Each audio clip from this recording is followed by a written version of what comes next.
Hello po mga master. Ngayon po magluluto naman po tayo ng dinuguan. Dinuguan na karne ng pato mga master. Ito na po mga master ang gagawin natin na dinuguan na karne ng pato. Hihiwain natin ng maliliit yan mga master para madaling lumambot. At saka mabilis natin po itong maluluto mga master.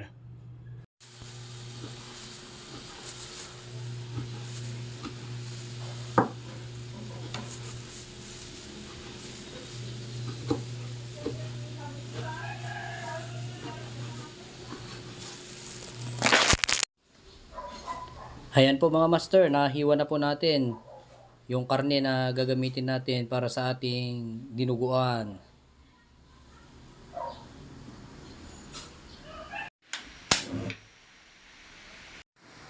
Una natin gagawin mga master ay papakuluan po natin itong ating karne hanggang sa matuyuan at magmantika mga master, saka natin gigisahin mga master.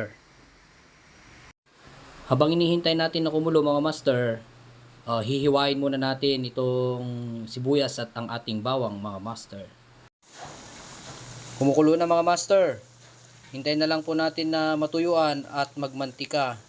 Yan mga master, kung nakikita nyo yung mga yellow na yan, mga mantika na yan, pag natuyuan yan mga master, magmamantika na yan. Doon po natin ay gigisa mga master. Ayan mga master, nagmamantika na siya. Maya konti, pag medyo dumami na yung mantika niyan mga master, dyan na po natin igigisa mga master. Yan mga master, pwede na natin igisa. Medyo marami na yung mantika niya mga master.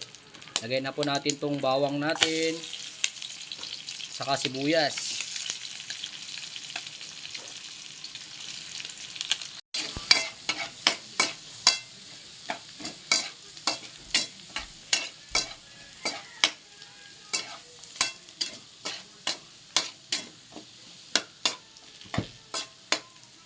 Timplahin na natin mga master ng magic sarap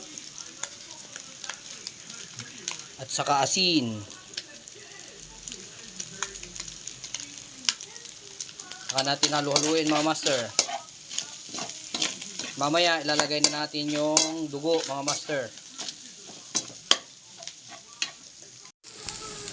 Pwede na natin ilagay yung dugo mga master, yung dugo ng pato natin mga master.